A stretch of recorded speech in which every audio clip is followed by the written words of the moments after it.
noite. Hoje nós falaremos sobre Adão e Eva, o primeiro casal citado na Bíblia. Tem muito simbolismo na história do Adão e da Eva. Se nós contemplarmos a história de um casal que foi tentado por uma cobra para desobedecer a Deus. Então nós vamos hoje entender um pouquinho quem é Adão, quem é Eva. Por que esses nomes? Adão e Eva, o casal suposto, o primeiro casal a ser assim, criado por Deus. Algo que faça com que o casal pense e viva o encontro com Deus. Então nós vamos saber por que ele é chamado de Adão. Na linguagem da época, a palavra Adama significa terra e Adão quer dizer tirado da terra. E foi assim que nós vimos nos capítulos anteriores, que Deus fez o homem do barro. E Eva, por que ela é chamada Eva? Também na linguagem daquele tempo, Eva simboliza a mãe da humanidade. Então esse casal, ele simboliza toda a humanidade. A história nos diz que eles moravam num lugar que Deus preparou, chamado Éden, paraíso, lugar onde eles viviam na presença de Deus. Sabendo que Deus os criou com todo o amor, com toda a confiança, com toda a esperança que Deus, na sua perfeição, criou o ser humano, ele espera desses dois um exemplo de vida para todos os descendentes, porque nós somos filhos de Adão e Eva. Deles nós recebemos toda a herança, até mesmo a do pecado. A ciência mostra que um filho, ele recebe dos pais algumas condições genéticas, seja no modo de falar, seja em muitos aspectos. Nós também herdamos dos nossos pais, Adão e Eva, o pecado, chamado pecado original. Por que original? Porque foi dele que originou todos os outros pecados que existem até hoje, que o ser humano comete. Conta aí também que existia uma tal de uma serpente que falava com a Eva. Nós sabemos perfeitamente que serpente não fala. Então, o que simboliza essa serpente? Vamos lá para o tempo de Jesus, quando ele disse: o demônio é o pai da mentira. E é da mentira que gera todos os outros males que existem no mundo. Adão e Eva, então, eles estão ali tentados pelo inimigo, pelo demônio, aquele que quer nos afastar de Deus.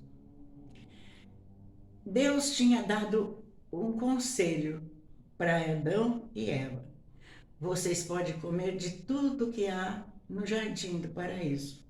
Tinha frutas, tinha tudo que era bom, estava ali.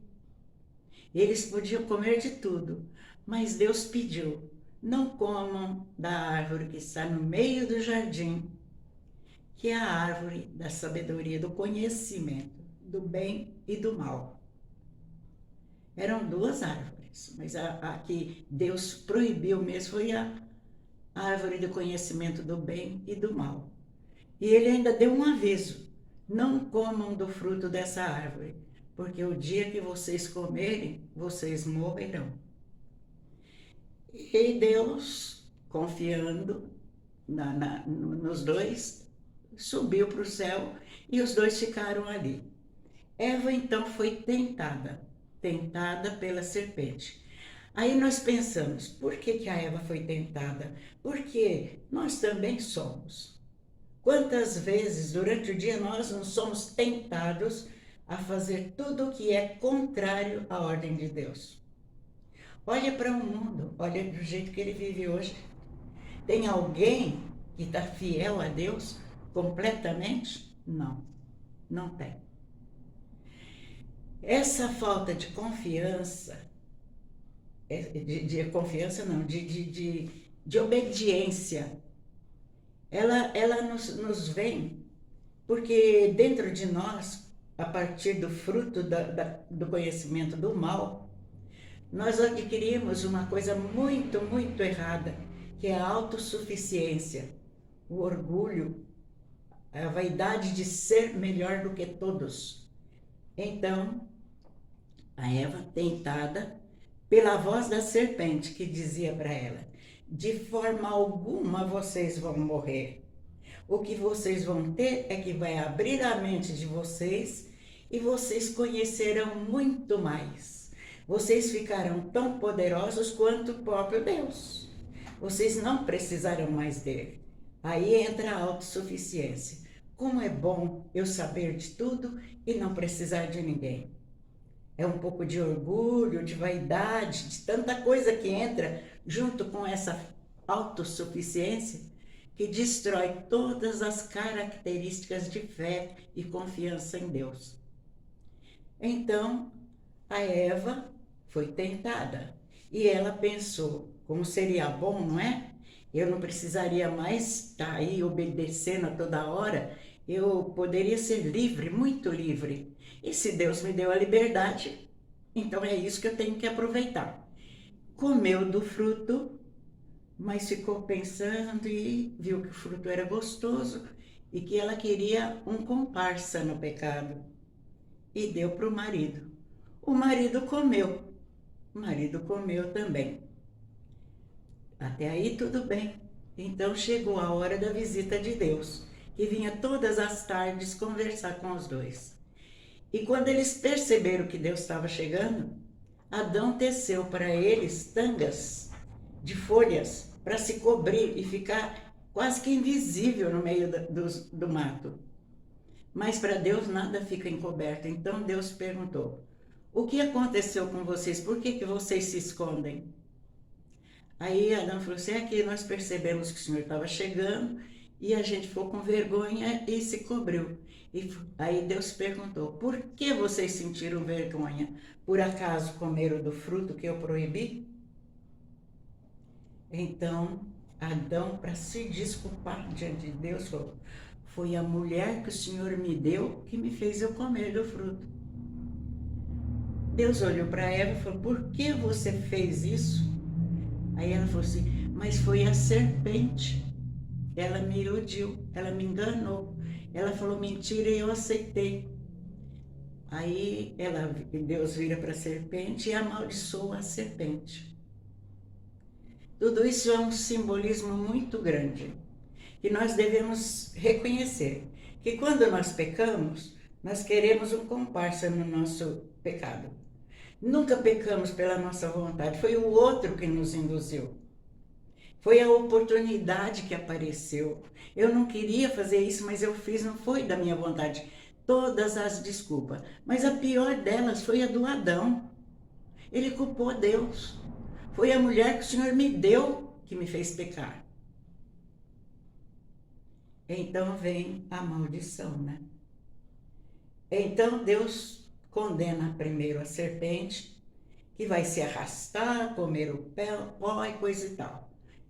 Depois ele amaldiçoa a mulher e fala para ela: de agora em diante você vai sentir desejos, é uma atração irresistível pelo homem.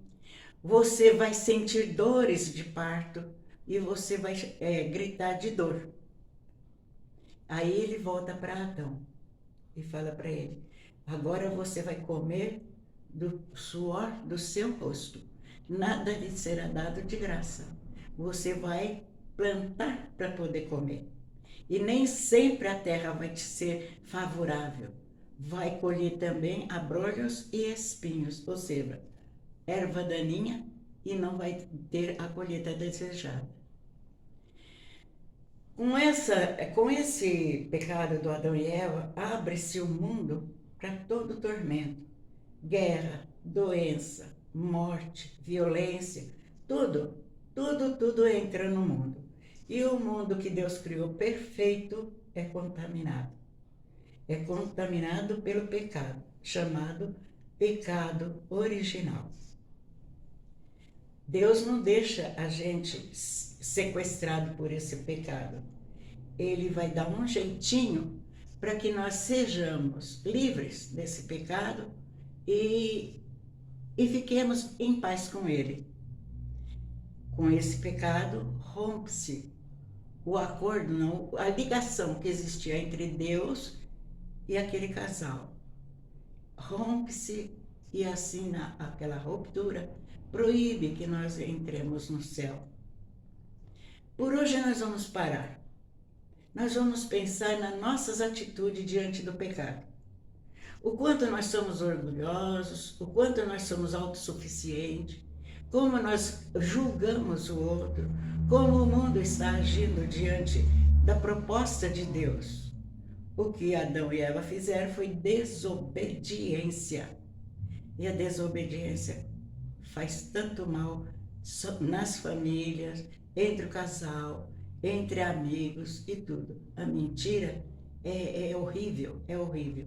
E é dela que gera todo o mal que existe no mundo. Por hoje nós paramos, pedimos ao Espírito Santo que nos ilumine para que a gente compreenda que a vontade de Deus é que sejamos felizes, mas que não sejamos nem orgulhosos nem autossuficientes. E nós sabemos que precisamos de Deus e que Ele é nosso Pai e Criador. E Ele não quer o nosso mal. Que o Espírito Santo nos ilumine e até a próxima, que nós continuaremos com a mesma história. Tchau!